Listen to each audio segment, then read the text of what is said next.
দেশে প্রথমবারের মতো নতুন করে স্পোর্টস উদ্বোধন প্রধানমন্ত্রীর। হযরত শাহজালালের মাজার জিয়ারত, জানালেন বাস্তবায়ন হবে সকল প্রতিশ্রুতি।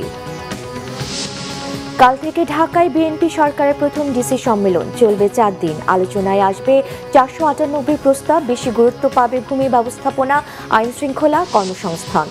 সব থানাকে দালাল মুক্ত করার নির্দেশ স্বরাষ্ট্রমন্ত্রীর। হাল নাগাদ হচ্ছে শীর্ষ সন্ত্রাসীদের তালিকা। কঠোর অবস্থান দাবি পুলিশের। দেশ অস্থির করতে চায় বিরোধী দল, মির্জা ফখরুলের অভিযোগ। সংখ্যাগরিষ্ঠতার জোরে ফ্যাসিজম চাপালে আরেকটি জুলাইয়ের হুঁশিয়ারি গোলাম পরোয়ারের। দেখছিলেন ক্রাউন সিমেন্ট সংবাদ শিরোনাম, এবার বিস্তারিত। দেশে প্রথমবারের মতো শুরু হচ্ছে নতুন করে স্পোর্টস। সিলেট থেকে তা উদ্বোধন করলেন প্রধানমন্ত্রী তারেক রহমান। সারা দেশে শিশু কিশোরদের খেলাধুলায় আগ্রহী করে তুলতেই এই উদ্যোগ বলে জানান প্রধানমন্ত্রী। উদ্বোধনী অনুষ্ঠানে তাঁর আহ্বান যে যেই মাধ্যমেই থাকুক তাদের দেশের অ্যাম্বাসেডর হতে হবে।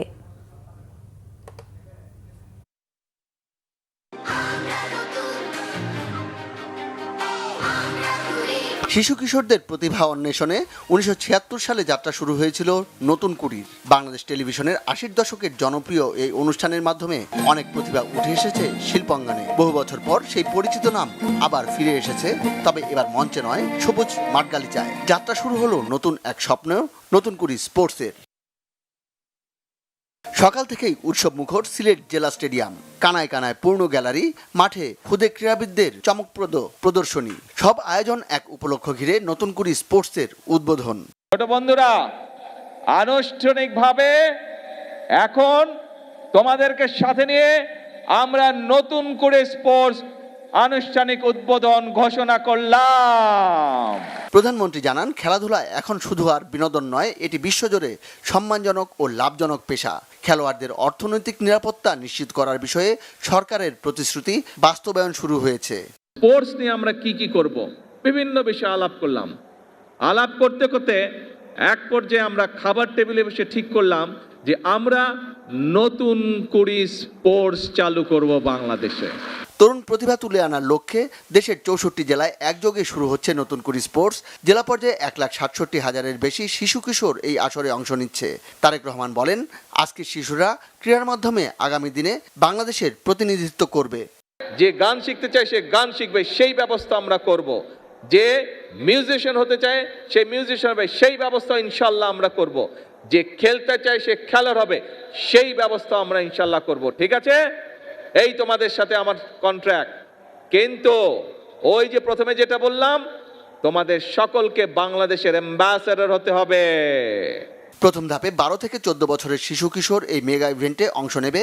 3 ধাপে অনুষ্ঠিত হবে নতুন করে স্পোর্টস। জেলা পর্যায়ের জয়ীরা অংশ নেবে বিভাগীয় পর্যায়ে, এরপর হবে চূড়ান্ত পর্যায়ের খেলা।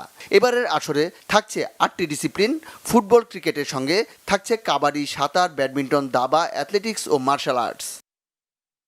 Monir Hossain Khan, Bangla vision news desk. প্রধানমন্ত্রী তারেক রহমান বলেছেন, দেশের মানুষকে দেয়া প্রতিশ্রুতি বাস্তবায়ন শুরু করেছে সরকার। দ্রুততম সময়ে ঢাকা সিলেট মহাসড়ক ঠিক করা ও সারা দেশে রেল সেবা বাড়ানোর কথা জানান তারেক রহমান। গ্রামাঞ্চলের মানুষের স্বাস্থ্যসেবা নিশ্চিতের কথাও বলেন তিনি। বন্ধ কলকারখানা চালু সহ যুব সমাজের জন্য কর্মসংস্থান নিশ্চিতের কথাও বলেন প্রধানমন্ত্রী। সিলেটে বাঁশিয়া নদী পুনঃখনন কর্মসূচিরও উদ্বোধন করেন প্রধানমন্ত্রী। সিলেট থেকে বিস্তারিত জানাচ্ছেন সিকান্দার রেমান, ভিডিও ধারণ করেছেন জাহাঙ্গীর আলম, সাথে ছিলেন সিলেট প্রতিনিধি দীপু সিদ্দিকী। সরকারি সফরে শনিবার সকাল 10টায় পুণ্যভূমি সিলেটে আসেন প্রধানমন্ত্রী তারেক রহমান। হযরত শাহজালাল রহমতুল্লাহর মাজার জিয়ারতের মধ্য দিয়ে প্রধানমন্ত্রী তার কর্মসূচি শুরু করেন। এ সময় প্রধানমন্ত্রীর সাথে ছিলেন তার সহধর্মিণী ডাক্তার জুবাইদা রহমান। সকাল 11টায় শহরের চাঁদনীঘাটে জলাবদ্ধতা নিরসনে সিটি কর্পোরেশনের একটি প্রকল্পের ভিত্তিপ্রস্তর স্থাপন করেন প্রধানমন্ত্রী। প্রায় 4,635 কোটি টাকা ব্যয়ে বাস্তবায়নাধীন এ প্রকল্পে নদীর 2 তীরে সৌন্দর্য বর্ধন ও বন্যা প্রতিরোধী অবকাঠামো গড়ে তোলা হবে। পরে সিলেট সিটি কর্পোরেশন প্রাঙ্গণে সুধী সমাবেশে যোগ দেন প্রধানমন্ত্রী। সরকার প্রধান জানান, সুনামগঞ্জ সহ দেশের কয়েকটি জেলায় বন্যা, অতিবৃষ্টির কারণে পানি জমে যাওয়া, ভূগর্ভস্থ পানির স্তর নিচে নেমে যাওয়ায় সংকটে সাধারণ মানুষ। বৃষ্টির পানি যাতে ব্যবহার করা যায় তাই খাল খনন করে পানি ধরে রাখার ব্যবস্থা করা হচ্ছে বলে জানান তিনি। আমি সকল সিটি কর্পোরেশনকে অনুরোধ করব, আপনারা যদি অন্তত আপনাদের এলাকায় সিটি কর্পোরেশনের ভিতরে যে সকল স্কুল আছে সেই স্কুলগুলোতে যদি আপনারা কোনো উদ্যোগ নিয়ে বাচ্চাদেরকে এই বিষয়গুলোতে সচেতন করতে পারেন, তাহলে আমরা ধীরে ধীরে এই কাজটি শুরু করতে পারবো, যে পরিবেশকে আমরা আস্তে আস্তে আস্তে ঠিক করে আনতে পারবো। কারণ আজকের শিশুরাই আগামী দিনের ভবিষ্যৎ। তারা দেশ এবং জাতির জন্য ভালো কোনো কিছু আজকে যেটা শিখবে, ডেফিনেটলি তারা যখন বড় হবে, তারা ইনশাল্লাহ যখন একটি অবস্থানে যাবে কেউ না কেউ, তারা সেটি দেশের জন্য, সমাজের জন্য, মানুষের জন্য সেটি তারা অ্যাপ্লাই করবে। অবশ্যই রাস্তার উন্নয়ন, আমরা রাস্তার ক্ষেত্রে যোগাযোগ ব্যবস্থা উন্নয়ন করব, কিন্তু রেলটাকে আমরা ডেভেলপ করতে চাই। স্বাভাবিকভাবেই সিলেটের মানুষ নিশ্চয়ই উৎসাহী হবেন না, খুব ইন্টারেস্টেড হবেন না শুনতে যে ঢাকা রংপুর রেল ব্যবস্থা উন্নতি হচ্ছে। আপনারা নিশ্চয়ই ইন্টারেস্টেড হবেন যে ঢাকা সিলেট বা সিলেট ঢাকা রেল ব্যবস্থা উন্নতি হচ্ছে। আমরা চেষ্টা করছি এ ব্যাপারে, ইনশাল্লাহ এ ব্যাপারে আমরা চেষ্টা করছি যে ডবল লাইন কিভাবে করা যায়, ডাবল লাইনের মাধ্যমে এই সমস্যাটার সমাধান করা যায়, দ্রুততর করা যায়। আমরা দেশে 1 লক্ষ স্বাস্থ্যকর্মী নিয়োগ করার পরিকল্পনা গ্রহণ করেছি। এই মানুষগুলো, এবং এই 1 লক্ষের মধ্যে 80% থাকবে নারী স্বাস্থ্যকর্মী। এই মানুষগুলোর দায়িত্ব হবে গ্রামে গ্রামে, ঘরে ঘরে যাওয়া। শহরেও তারা থাকবে, তবে আমরা জোর দিব গ্রামের মানুষের উপরে বেশি। প্রধানমন্ত্রী জানান, বন্ধ কলকারখানা দ্রুত চালুর ব্যবস্থা করা হচ্ছে। দ্রুততম সময়ে সিলেটের আইটি পার্ক চালুর কথাও জানান তিনি। দেশের বিভিন্ন জায়গায় থাকা ভোকেশনাল ট্রেনিং সেন্টারগুলোকে আরও আধুনিকায়নের কথাও বলেন প্রধানমন্ত্রী। বাংলাদেশ অনেকগুলো বিভিন্ন জায়গায় অনেক কলকারখানা বন্ধ হয়ে পড়ে আছে।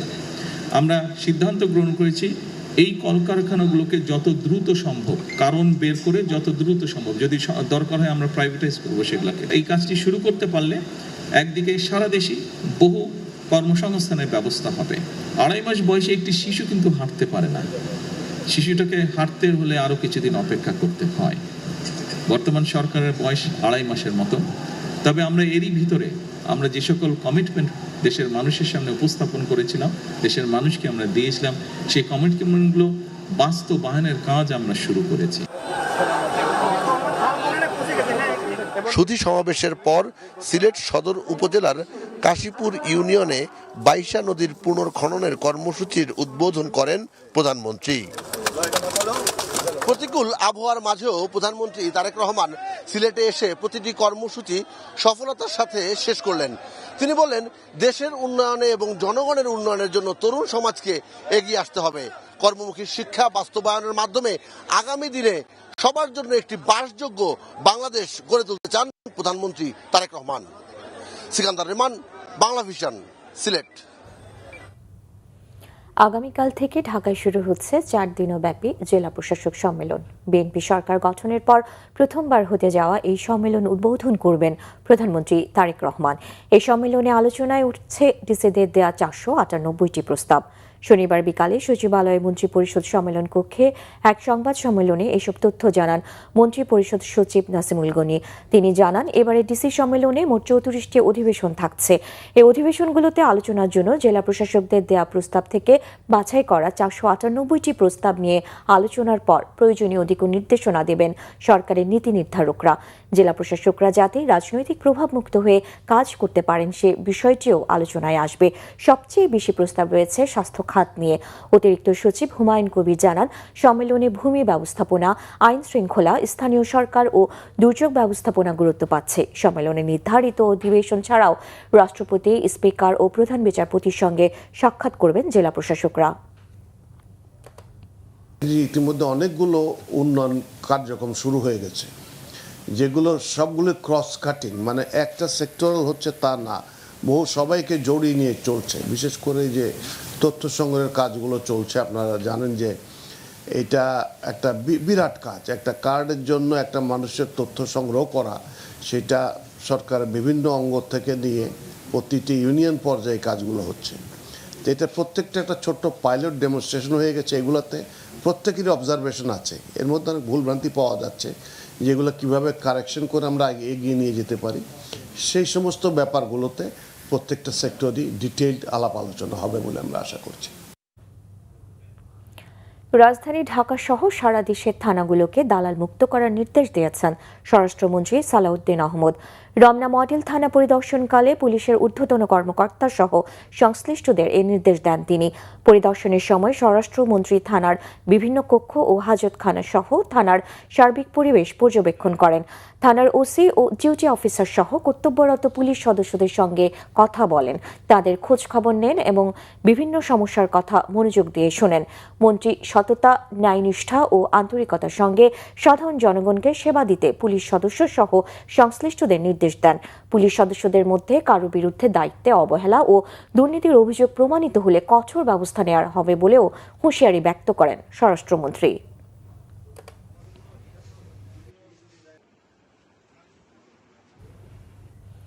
পুলিশের কঠোর অবস্থান আর তৎপরতার কারণেই রাজধানীর আইনশৃঙ্খলা পরিস্থিতি নিয়ন্ত্রণে আছে। এরই মাঝে কদাচিৎ দু একটি বিচ্ছিন্ন ঘটনা ঘটছে বলেছেন ঢাকা মেট্রোপলিটন পুলিশের ভারপ্রাপ্ত কমিশনার মোহাম্মদ সরওয়ার। শীর্ষ সন্ত্রাসীদের তালিকা সবসময় হালনাগাদ হচ্ছে বলেও জানান তিনি। এদিকে র্যাব জানায় শীর্ষ সন্ত্রাসী টিটন হত্যায় জড়িতদের দ্রুত গ্রেফতার করা হচ্ছে। বিস্তারিত জানাচ্ছেন জিয়া খান।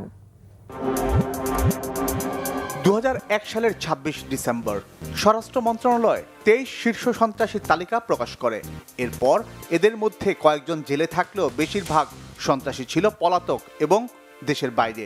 24 সালের 5 আগস্টের পর জামিনে মুক্তি পায় কিলার আব্বাস, সুইডেন আসলাম, পিচ্চি হেলাল, ইমন ও টিটন সহ ডজন খানেক শীর্ষ সন্ত্রাসী। এরপর থেকেই আবার শুরু হয় আধিপত্য বিস্তার, জমি দখল, চাঁদাবাজি, হত্যাসহ নানান অপরাধের ফিরিস্তি। গেল মঙ্গলবার ফিল্মি স্টাইলে হত্যা করা হয় শীর্ষ সন্ত্রাসী টিটনকে। তার খুনের নেপথ্যে উঠে আসে আরো কয়েকজন শীর্ষ সন্ত্রাসীর নাম।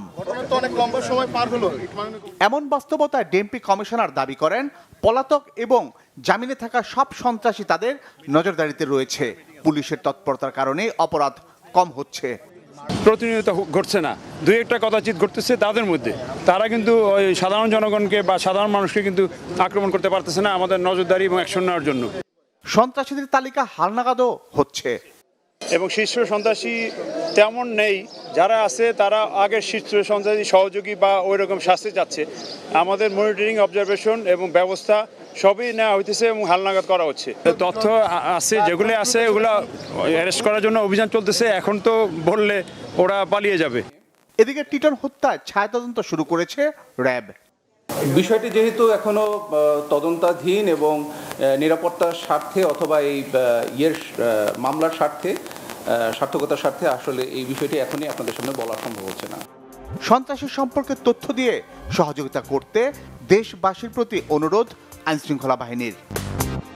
জিয়া খান, বাংলা ভিশন, ঢাকা। স্থানীয় সরকার, পল্লী উন্নয়ন ও সমবায় মন্ত্রী মির্জা ফখরুল ইসলাম আলমগীর বলেছেন, সংস্কার নিয়ে সামাজিক যোগাযোগ মাধ্যমে ভুল তথ্য ছড়ানো হচ্ছে।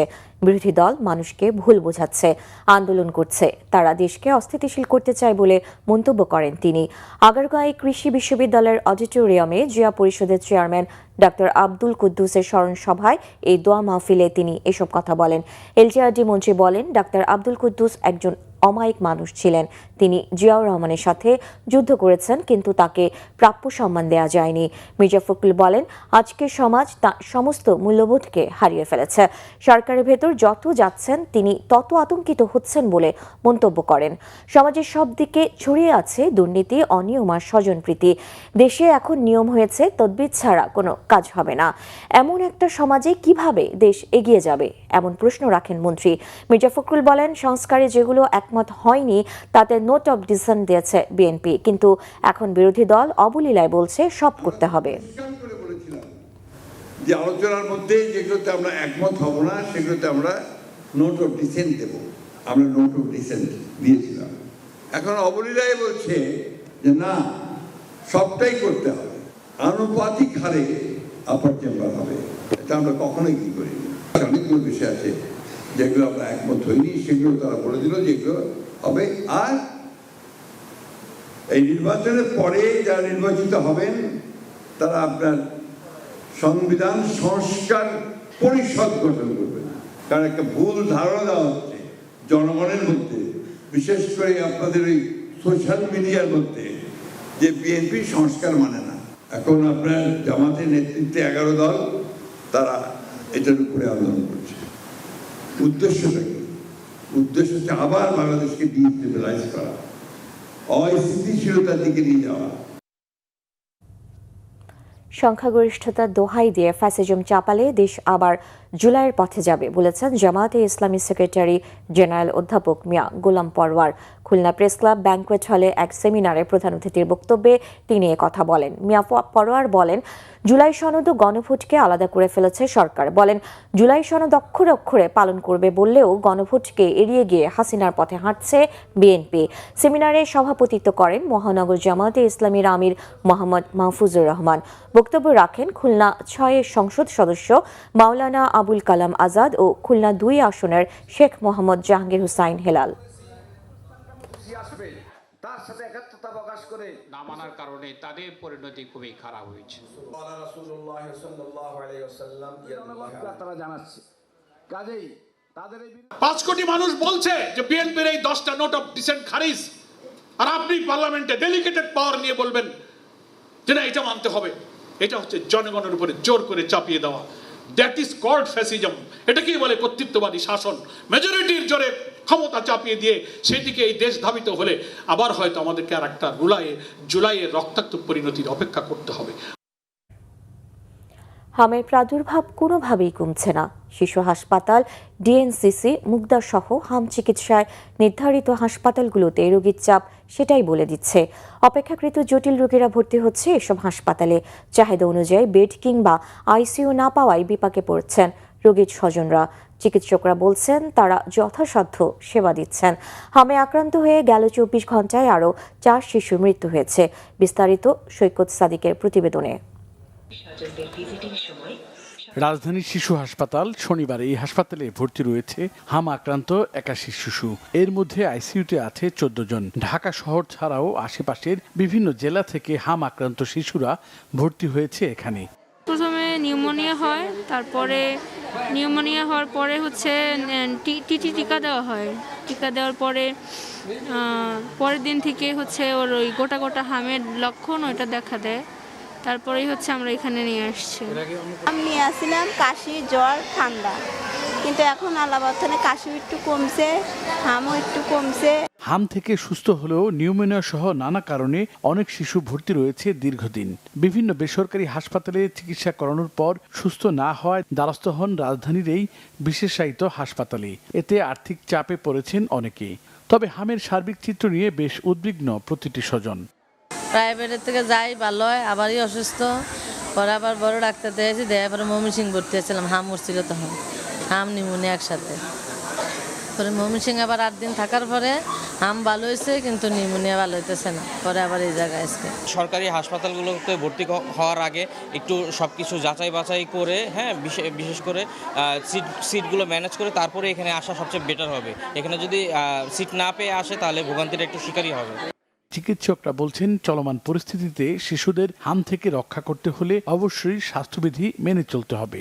আর এখন যে রোগীগুলো আসতেছে সেগুলো কিন্তু নর্মাল রেস্ট নিয়ে আর আসতেছে না।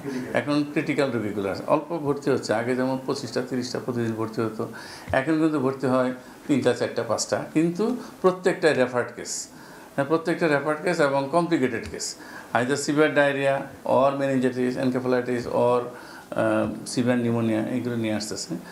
টিকা কার্যক্রম সম্পর্কে সচেতনতা বাড়ানোর পরামর্শও দিয়েছেন চিকিৎসকরা। সৈকত সাদিক, বাংলা ভিশন, ঢাকা। ঝালকাঠি 100 শয্যা বিশিষ্ট সদর হাসপাতালে মালামাল ক্রয় সংক্রান্ত টেন্ডারে ভয়াবহ অনিয়ম ও দুর্নীতির চিত্র উঠে এসেছে।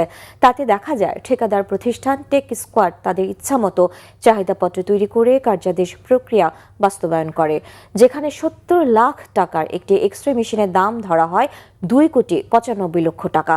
অ্যানেস্থেশিয়া মেশিন, হুইল চেয়ার সহ বেশ কয়েকটি মেডিকেল যন্ত্রপাতিতে দেখা যায় অস্বাভাবিক দরদাম। আর এসব সম্ভব হয়েছে মূলত স্বাস্থ্য অধিদপ্তর ও হাসপাতালের কিছু অসাধু কর্মকর্তার যোগসাজশে। বিস্তারিত থাকছে ফজলে রাব্বির প্রতিবেদনে। ঝালকাঠি সদর হাসপাতাল 2015-16 অর্থ বছরে হাসপাতালটিতে 9,39,90,000 টাকার মেডিকেল যন্ত্রপাতি ও অন্যান্য সরঞ্জাম সরবরাহের কাজ পায় ঠিকাদার প্রতিষ্ঠান টেক স্কোয়াড।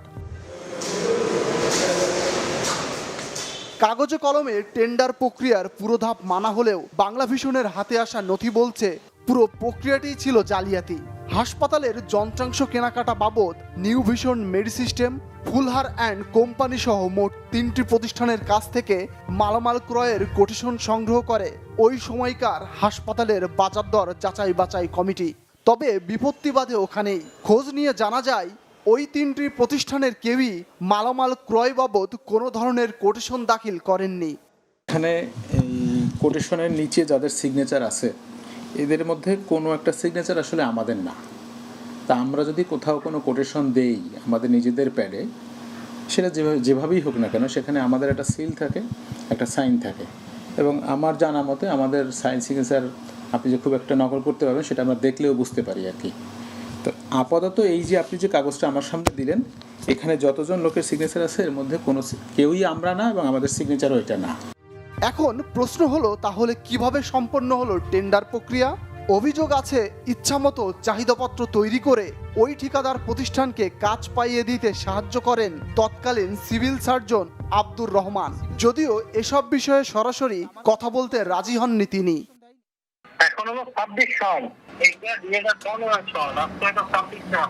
দুঃখিত ভাই, এ ব্যাপারে আমি এখন কোনো কথা বলতে পারবো না। শুধু টেন্ডার প্রক্রিয়া নয়, টেক স্কোয়াড প্রতিষ্ঠানের মালামাল ক্রয়েও মেলে অসঙ্গতির চিত্র।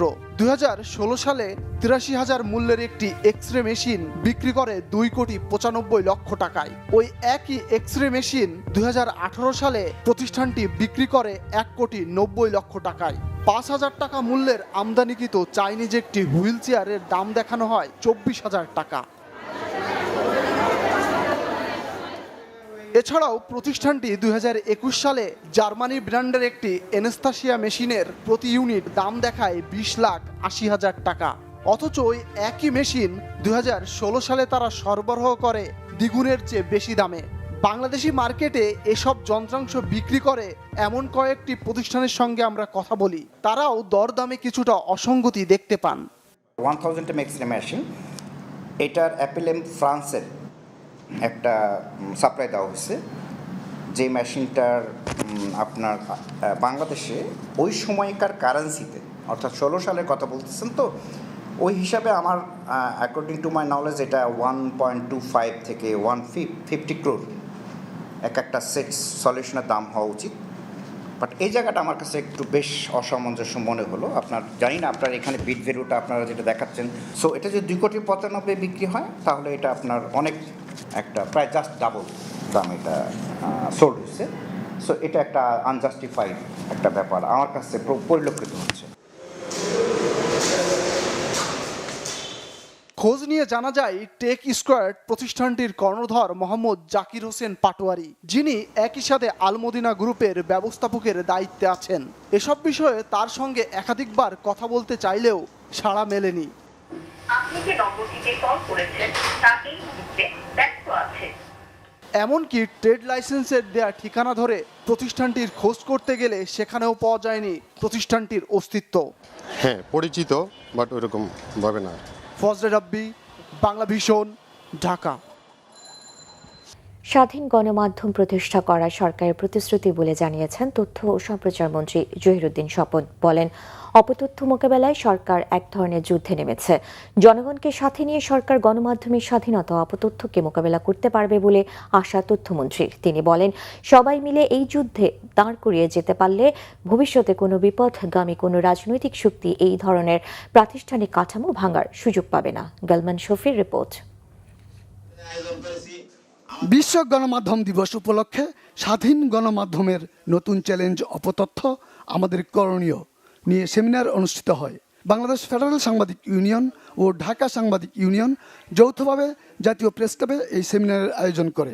এতে বিভিন্ন গণমাধ্যমের সম্পাদক ও সিনিয়র সাংবাদিকরা আলোচনা করেন। অনুষ্ঠানে তথ্য ও সম্প্রচার মন্ত্রী জহিরুদ্দিন স্বপন বলেন, তথ্য সরবরাহের চেয়ে তথ্যকে নিজের মনের মাধুরী মিশে প্রকাশের প্রবণতা মোকাবেলা করাই এখন বড় চ্যালেঞ্জ। তিনি বলেন, স্বাধীন গণমাধ্যম তৈরি সরকারের দায়িত্ব, তা বাস্তবায়নে সরকার প্রতিশ্রুতিবদ্ধ। তবে স্টেকহোল্ডারদের একত্রিত করাই মুক্ত গণমাধ্যম প্রতিষ্ঠার জন্য বড় চ্যালেঞ্জ। মুক্ত গণমাধ্যম অবশ্যই আমাদের জন্য, একটা সভ্য রাষ্ট্রের জন্য জরুরি, এবং আমাদের দেশের যা যা সমস্যা ইতিপূর্বে হয়েছে তার মধ্যে যা যা কারণ আছে, তার মধ্যে অবশ্যই একটি গুরুত্বপূর্ণ কারণ হচ্ছে একটি সুস্থ গণমাধ্যম ব্যবস্থা না থাকা। এবং এই সুস্থ গণমাধ্যম ব্যবস্থার না থাকা এবং এর সবচেয়ে বড় উদাহরণ হচ্ছে চতুর্থ সংশোধনী। তথ্য সরবরাহর বাধাটা যত না বেশি সমস্যা আজকের যুগে, তার চেয়ে কিন্তু বেশি সমস্যা হয়ে গেছে তথ্যকে নিজের রঙের, মনের, আদর্শের মাধুরী মিশিয়ে উপস্থাপন করার যে প্রবণতা, তাকে আমরা কিভাবে চ্যালেঞ্জ করব। আলোচকরা বলেন, অপতথ্য সারা বিশ্বে ভয়ানক রূপ ধারণ করেছে, তা থামানো না হলে জাতীয় সংকট দেখা দিতে পারে। বাংলাদেশের প্রেক্ষাপটেও এই অপতথ্য এখন আর নিছক একটা ডিজিটাল সমস্যা নয়, বরং এটি পরিণত হয়েছে একটি সামাজিক, রাজনৈতিক এবং সাংস্কৃতিক সংকটে। এটা না থামানো গেলে জাতীয় সংকট হয়ে পড়তে পারে। অপতথ্যের যে যন্ত্রণাদায়ক জীবন আমরা পাড়ি দিচ্ছি, সেই জীবনের থেকে উপকূলে পৌঁছানো আমাদের লক্ষ্য। মূলত সরকারি সেন্সরশিপ এখন সেরকম ভাবে নাই। বিএনপি যখন ক্ষমতায় আসে তখন গণমাধ্যমের উপর ওইরকম কোনো চাপ থাকে না, যেটুকু থাকে সেটা হয়তো একটা রিকোয়েস্ট হতে পারে। রিকোয়েস্ট আর চাপ দেওয়া এটা কিন্তু যাবে না। এরকম অঙ্গুলি নির্দেশ করে গণমাধ্যমের উপর আমি একটা পত্রিকা সংবাদ সম্পাদনা করি, আমি এখন পর্যন্ত সরকারের তরফ থেকে এরকম তথ্যমন্ত্রীর কাছ থেকে একটা নির্দেশনা পাইনি। সেমিনারে মূল প্রবন্ধে প্রধান তথ্য কর্মকর্তা সৈয়দ আব্দুল আহমেদ বলেন, ভুয়া খবর বা অপপ্রচারের ঝুঁকি এড়াতে যাচাই করা তথ্য পরিবেশন করা এখন সময়ের দাবি। গালমান শফি, বাংলা ভিশন, ঢাকা। মিথ্যা সংবাদের বিরুদ্ধে গণমাধ্যম ও সরকারকে শক্ত অবস্থানে থেকে যৌথভাবে কাজ করতে হবে বলে মন্তব্য করেছেন প্রধানমন্ত্রীর তথ্য ও সম্প্রচার বিষয়ক উপদেষ্টা ডাক্তার জাহিদুর রহমান। শনিবার বিকালে প্রেস ইনস্টিটিউটে সেমিনার কক্ষে গণমাধ্যম, গুজব ও অপতথ্য বিষয়ক সেমিনারে তিনি একথা বলেন, নির্বাচিত সরকারের মাধ্যমে মিডিয়ার স্বাধীনতা বেড়েছে, মত প্রকাশের এই সুযোগই দেশকে এগিয়ে নিয়ে যাওয়ার বার্তা দিচ্ছে। একই সাথে এআই এর ব্যবহার করে ব্যক্তি স্বার্থের চর্চা থেকে বেরিয়ে আসার কথা জানান ডাক্তার জাহিদ। গুজব থেকে বেরিয়ে বস্তুনিষ্ঠ সাংবাদিকতার আহ্বান জানান সেমিনারের আলোচকরা। এই অঞ্চলে আমাদের মিডিয়া লিটারেসি কম, ডিজিটাল লিটারেসি কম, এটা এই অঞ্চলে। সো আমাদের এই অঞ্চলের যে সংকট সেটাও আমাদের আছে। And on top of that, যেটা আমি আসলে যোগ করতে যাচ্ছিলাম, আমাদের শেখ হাসিনা আসলে আসবেনি বারবার। For the last 15 years what happen in our country, একটা স্টেটের সব সিস্টেম স্ট্রাকচার ভেঙে শেষ হয়ে গেছে, লিস্ট ডেমোক্রেটিক ভ্যালুস শেষ হয়ে গেছে, সেইটাও আমাদের সাথে যুক্ত হয়েছে। সো আমাদের সাউথ এশিয়াতেও যে পরিমাণ সংকট আছে, সংকটটা আমাদের এখানে তার তুলনায় অনেক বেশি। টানা ভারী বৃষ্টি ও পাহাড়ি ঢলের ফলে সুনামগঞ্জের হাওড় অঞ্চলে দেখা দিয়েছে জলাবদ্ধতা। এখনও পানির নিচে 15,000 হেক্টরের বেশি জমির আধা পাকা ও পাকা ধান। দিরাই, জামালগঞ্জ, তাহিরপুর সহ বিভিন্ন উপজেলায় দিশেহারা চাষিরা। উজানের ঢল ও বৃষ্টিতে প্রধান নদীগুলোর পানিও দ্রুত বাড়ছে। মাসুম হেলালের রিপোর্ট, জানাচ্ছেন সিরাজুম্মনি শুভ। সুনামগঞ্জের হাওড় জুড়ে কৃষকের জীবনযুদ্ধ। বৃষ্টির পানিতে ফসল তলিয়ে যাওয়ায় দিশেহারা চাষিরা।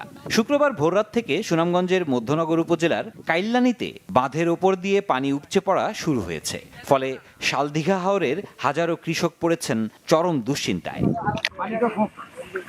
স্থানীয়দের অভিযোগ, বাঁধ নির্মাণে অনিয়ম ও দুর্নীতির কারণেই এই পরিস্থিতি। পানির প্রবল চাপে এরই মধ্যে বাঁধের কিছু অংশ ভেঙে পড়েছে। উপজেলা প্রশাসন ও স্থানীয়দের যৌথ চেষ্টায় আংশিকভাবে পানি প্রবেশ নিয়ন্ত্রণে এলেও পুরোপুরি বন্ধ করা সম্ভব হয়নি। কৃষকরা জানান, হাওরের অর্ধেকের বেশি জমির ধান এখনো কাটা হয়নি। ফসল আর নিজেদের ভবিষ্যৎ নিয়ে শঙ্কিত তারা।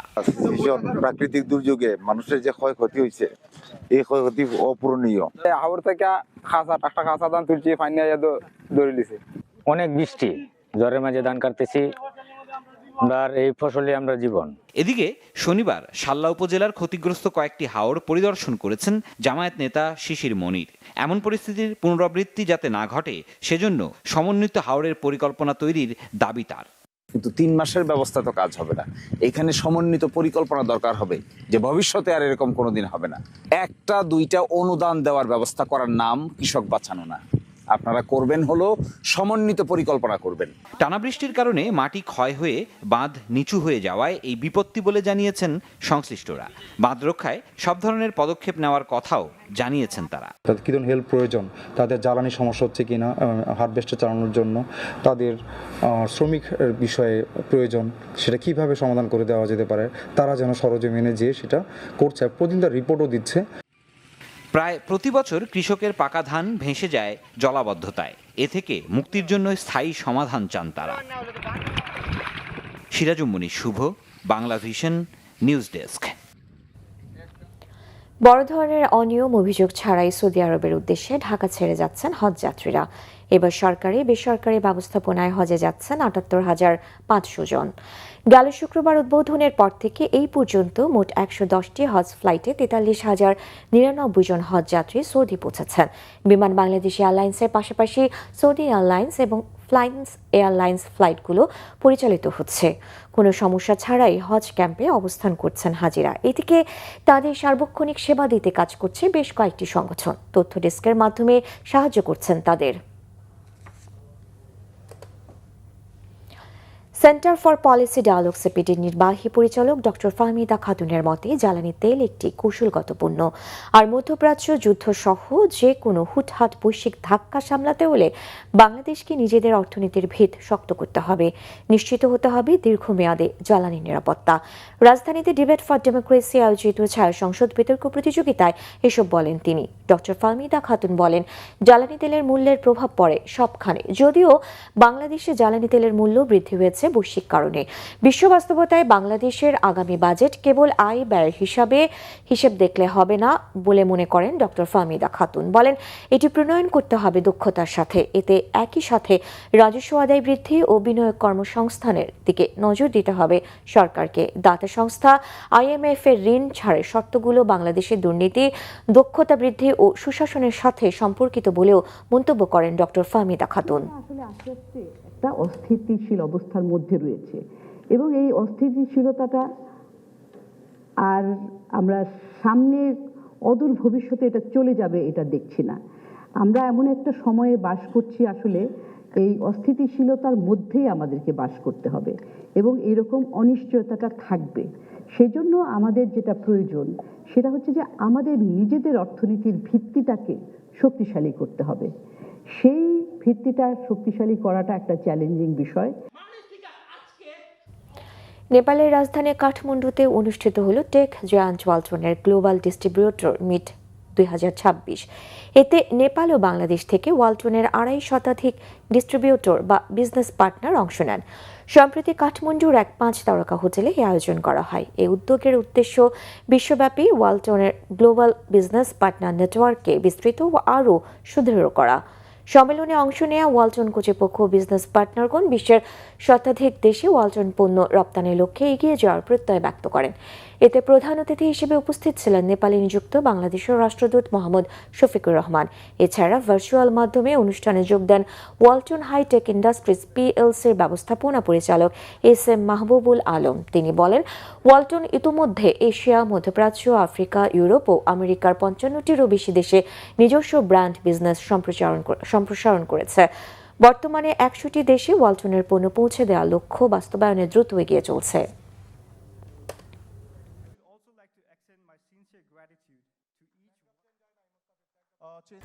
ইরানের সাথে চলমান যুদ্ধবিরতির মধ্যে ইসরায়েল ও মধ্যপ্রাচ্যের মিত্র দেশগুলোকে $850 কোটি বেশি দামের অস্ত্র দিচ্ছে যুক্তরাষ্ট্র।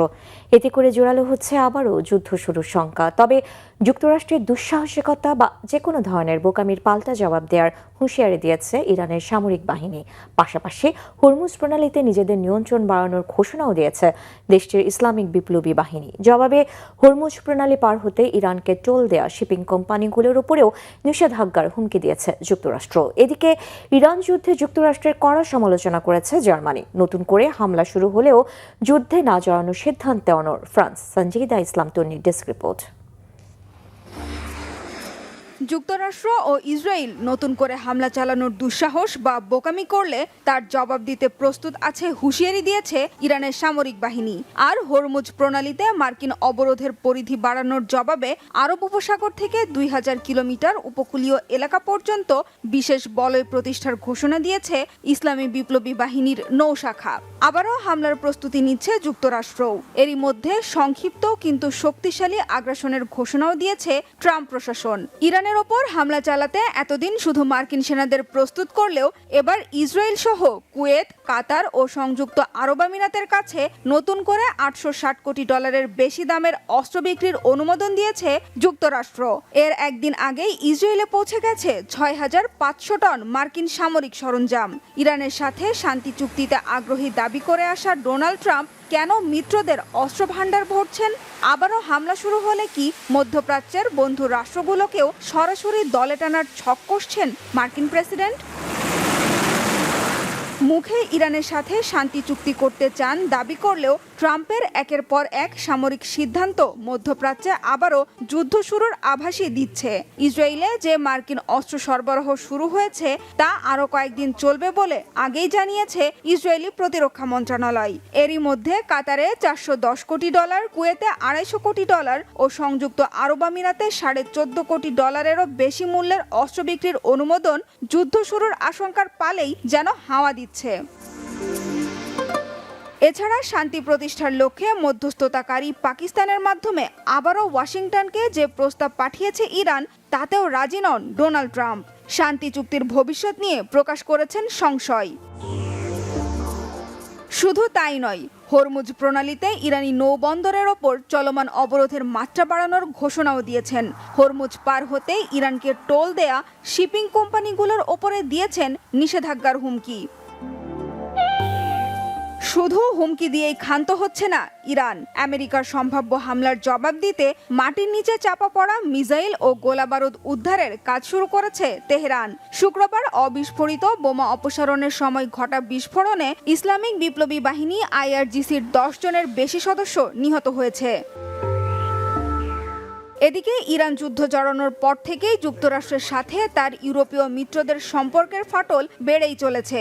2 মাস ধরে চলা যুদ্ধ বন্ধে শান্তি আলোচনায় ইরান সরকার যুক্তরাষ্ট্রকে অপমান করেছে বলে অভিযোগ তুলেছিলেন German chancellor Friedrich Merz.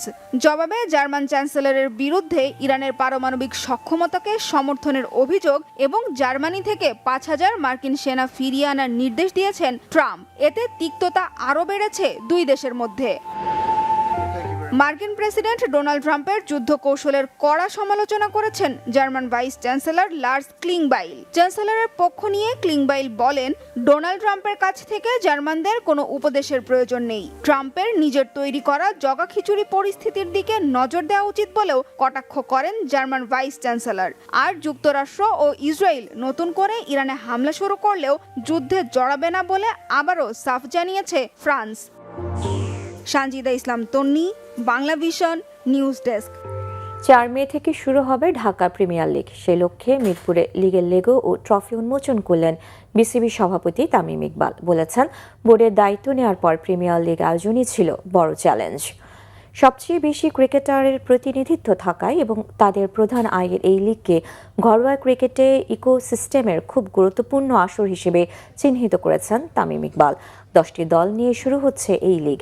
Single league পদ্ধতিতে হবে এই আসর। তবে লিগে রেলিগেশন পর্ব না থাকলেও পয়েন্ট টেবিলে সর্বনিম্ন 2টি দল প্রথম বিভাগে অবনমিত হবে। এদিকে বিসিবি সভাপতি জানিয়েছেন, ক্রিকেটারদের ফিটনেস ধরে রাখতে এবারের লিগে দলগুলোর জন্য মানসম্মত লেন্সের ব্যবস্থা করবে বোর্ড। শুধু তাই নয়, লিগে প্রতিটি ভেন্যুতে ক্রিকেটারদের নিরাপত্তার জন্য অ্যাম্বুলেন্সের ব্যবস্থাও থাকবে।